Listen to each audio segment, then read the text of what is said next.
everything that comes up, I'm like, oh my God, how am I going to make this work? I'm in between making a movie and an album, and I'm on tour. Let's throw a video game in the mix.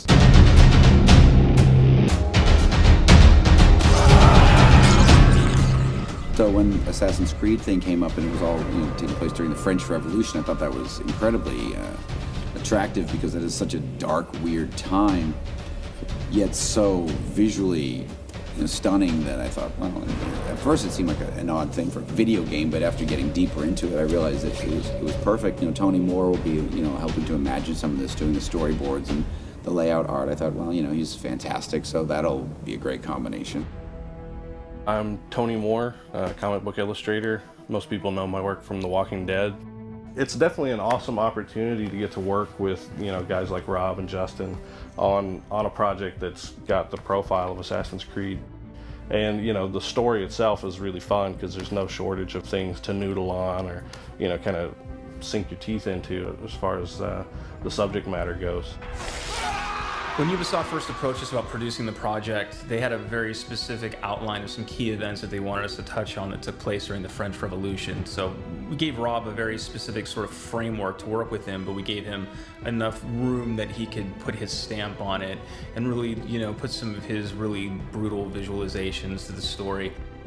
I would look at the reality of what went on in the French Revolution, the way things were done, and I just thought, like, well, it's not like there's tons of film footage of all this going down, other things could have happened, and I would just look at each situation and kind of put my own twist on it and thought, well, that probably could have happened, and this could have happened, or this could have looked like that. I had a lot of fun drawing a simple frame, but King Louis XVI's severed head just laying on the ground, and you can see the kind of like ham steak of the neck. It was awesome because I could, lay it in and put all the details in there. And then when I hand it off to Justin, I don't have to worry that it's going to get misinterpreted because he's probably the one other person I could hand it to who also knows what the cross-section of a human neck looks like. The way that Tony works, it's completely different than the way that I do my layouts. Doing all the detail shots where it's super close-ups of, like a knife in an eye or a severed head or just something spurting out of something. It's really fun. And watching what the post team is doing is really cool, where they're doing like the 3D mapping and changing the stuff that I see is kind of generally flat and turning it into a world. What I love about Tony Moore's artwork is it's so expressive and intense, and he takes you into these situations that are so fun to animate because the characters almost will themselves to life.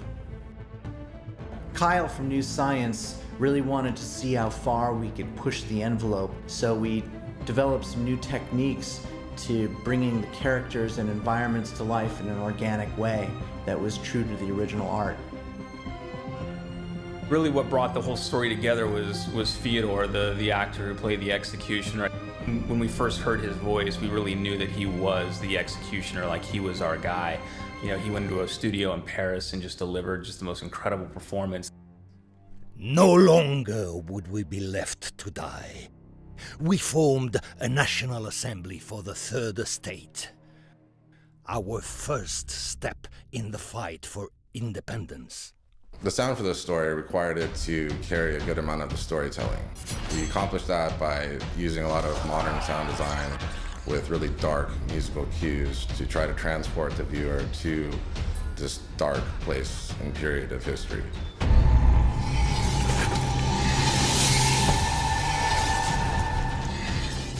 I think that's probably quintessentially Rob is that juxtaposition of sexiness and just gross. And it's what makes his stuff all work. I think it's probably what's made it work, in his music videos since the beginning, and now his movies and stuff too. I got aware of the materials and looked at it. I got, interested and inspired and wanted to be part of it. And once my brain clicks in to be part of something, then I kind of have to do it. It's just outside of the realm of what I usually do, like just enough that it's challenging, which keeps it engaging. And in that aspect, it's been a load of fun and probably one of the coolest games I've ever gotten to work on.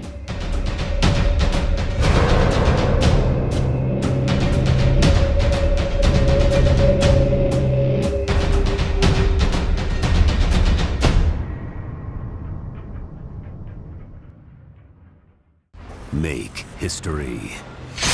Assassin's Creed Unity. Pre-order now for 2 bonus offers. The Guillotine Spin to Win game. Get a chance to win prizes every Friday. And the explosive Chemical Revolution mission. Pre-order now. Available October 28th.